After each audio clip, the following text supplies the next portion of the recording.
नमस्ते बच्चों। आज हम इतिहास में पाठ 11 शाइस्ता खान की दुर्दशा पढ़ने वाले हैं। हमने पाठ 10वां पढ़ा है। बाजी प्रभु के बारे में जानकारी दी कि किस तरह उन्होंने मरते दम तक युद्ध किया और शिवाजी महाराज को राजगढ़ जाने तक वो उन्होंने अपने प्राण नहीं त्यागे। और फिर उन्होंने बोला कि अब मैं शिवाजी महाराज जब पहुंच गए तब उन्होंने बोला कि अब मैं आराम से मरता हूँ, अब मुझे शांति मिलेगी और प्रसन्नता से मरता हूँ, ये कहकर उन्होंने अपने प्राण त्याग दिए। और वह जो वहां का घोड़ दर्रा जो था, पवित्र दर्रा था, वह पावन दर्रा के नाम से जाना गया, अमर हुआ। इतिहास में उसका नाम अमर हुआ। अब देखो आगे का शाइस्ता खान की दुर्दशा पाठ है। इसमें हम पढ़ेंगे क्या है। बहुत अच्छा पाठ है और इतिहास की किताबें पढ़ो, तुम्हें बहुत अच्छी अच्छी कहानियों जैसा लगेगा और बहुत ज्ञान भी प्राप्त होगा। पता भी चलेगा कि कैसे किस प्रकार लोग अमर हुए, शहीद हुए। अभी शाइस्ता खान का आक्रमण। बीजापुर के आदिशाह ने बहुत कोशिश की, परंतु शिवाजी महाराज के आगे उनकी एक न चली। उसके प्रत्येक सरदार को शिवाजी महाराज ने बुरी तरह से पराजित किया। अंत में आदिल शाह ठंडा पड़ गया।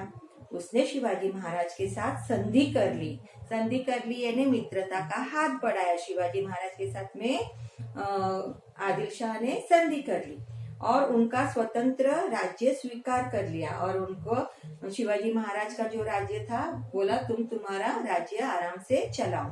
इस कारण दक्षिणी हिस्सा कुछ समय तक सुरक्षित रहा। जो हमारे महाराष्ट्र का जो दक्षिणी हिस्सा है वह कुछ समय तक सुरक्षित रहा। इसके बाद शिवाजी महाराज उत्तर में मुगलों की ओर मुड़े। उत्तर में हमारे देश में कौन से, दिल्ली हमारे देश की राजधानी है। उत्तर दिल्ली का जो भाग है वह उत्तर की तरफ आता है, पंजाब, दिल्ली, राजस्थान। मुगलों के आक्रमण से महाराष्ट्र की दुर्वस्था हो गई थी।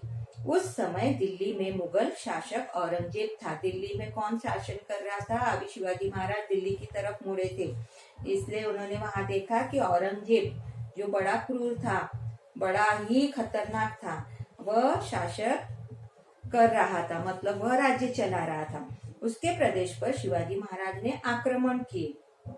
इससे बादशाह क्रोध में आ गया। शिवाजी महाराज पर आक्रमण करने के लिए उसने अपने मामा शाइस्ता खान को भेजा। शिवाजी महाराज पर आक्रमण करने के लिए उसने किसको भेजा? उसके मामा थे, औरंगजेब के मामा थे शाइस्ता खान, उनको भेजा। उसने पुणे पर आक्रमण कर दिया। अभी शिवाजी महाराज गए दिल्ली की तरफ और उन्होंने क्या किया? पुणे में आकर आक्रमण किया, यानी युद्ध करना शुरू किया। उसके साथ 75,000 सैनिक थे। अभी देखो वो कितनी बड़ी सेना लेकर आता है। उसके साथ में 75,000 सैनिक थे, सैकड़ों हाथी थे, सैकड़ों यानी 100 से भी ज्यादा, ऊंट और तोपे थी। शाइस्ता खान शिरवल, शिवापुर और सासवड़ आदि गांवों को जीतता हुआ आगे बढ़ा। शाइस्ता खान क्या किया? शाइस्ता खान ने पुणे के अंदर घुसा और जो छोटे छोटे गांव रहते हैं वहां पर युद्ध पहले किया, उनको हराया। शिरवल, शिवापुर और सासवड़ में लोगों को उसकी सेना ने मार गिराया और वह जीतता हुआ आगे निकला। उसने पुरंदर के किले को घेर लिया और सासवड़ से आगे आते हैं तो वहां पर पुरंदर का किला है, तो उसको घेर लिया। वह आगे ही बढ़ा था कि एक बार मराठों ने उसे दर्रे में घेर लिया। मराठा बहुत फुर्तीले और भीमा प्रदेश के घुड़सवार थे। रोटी चटनी खाना, शरीर पर कंबल ओढ़ना और हवा की तरह पहाड़ों में भाग दौड़ करने में मराठा बड़े होशियार थे। मराठा जो थे, जो बहुत ही शूरवीर और पराक्रमी और बहादुर थे। मराठा लोग जो थे, तो उनको खाना उनका क्या होता? रोटी चटनी खाते थे, शरीर पर कंबल ओढ़ते थे और हवा की तरह पहाड़ों पर भाग दौड़ करते थे, चढ़ जाते थे। आज हमसे एक गढ़ चढ़ने को बोला तो हम थक जाते, थोड़ा चढ़ते, धीरे धीरे चढ़कर जाते, लेकिन वो बड़े फुर्तीले थे। वो फट से चढ़ते थे, फट से उतरते थे, मतलब इतने तेज चलते थे। मराठों की छापामार युद्ध पद्धति से शाइस्ता खान की सेना परेशान हो गई। अंततः तंग आकर उसने पुरंदर का घेरा उठवा लिया। जब उसने शाइस्ता खान ने पुरंदर का घेरा कर लिया था, पुरंदर के किले को घेर लिया था, तो मराठों ने भी फट से किले पर जाकर नीचे पत्थर बरसाना और लोग उनके सेना को मार गिराना ये चालू कर दिया। तो इससे क्या हो गया, शाइस्ता खान परेशान हो गया और उसने परेशान होकर वहां से घेरा उठवा लिया। वह आगे चल पड़ा। फिरंगोजी नरसाला। अब शाइस्ता खान पुणे की ओर चल पड़ा। पहले उसने चाकन का किला कब्जे में कर लिया। चाकन के किले में फिरंगोजी नरसाला ने बड़े पराक्रम से शाइस्ता खान का सामना किया। 2 महीने फिरंगोजी किले की सुरक्षा के लिए लड़ता रहा, परंतु शाइस्ता खान की तोपों के सामने वह टिक न सका। फिरंगोजी नरसाला की वीरता पर शाइस्ता खान प्रसन्न हुआ। उसने उसे शाही नौकरी का लोभ दिखाया, लेकिन फिरंगोजी लोभ में नहीं आया। देखो, फिरंगोजी नरसाला शिवाजी महाराज का ही आदमी था। तो जब शाइस्ता खान आगे चलता है, पुणे की तरफ चलता है, उसकी सेना चलती है, तो तोपें भी उनके पास में थी। तो उसने चाकन का किला कब्जे में कर लिया।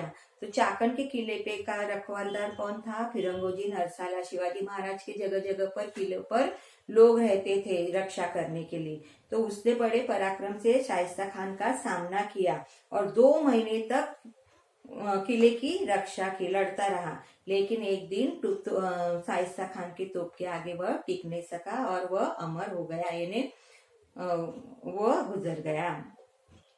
तो फिरंगोजी की वीरता पर, यानी जब वह लड़ रहा था तो उस समय शाइस्ता खान उसको बहुत सारे प्रलोभन दे रहा था कि तू हमारे पास आ जा, मैं तुझे अच्छी नौकरी दूंगा, ये दूंगा वो दूंगा, लोभ दे रहा था, मैं तुझे बड़ा पदाधिकार बनाकर रखूंगा, बहुत सारे लोभ दे रहा था। लेकिन फिरंगोजी नरसाला ने उस लोभ पर ध्यान नहीं दिया और वह लड़ता रहा और बाद में अंत में वह शहीद हो गया। नमस्ते। इसके आगे का हम बाद में पढ़ेंगे।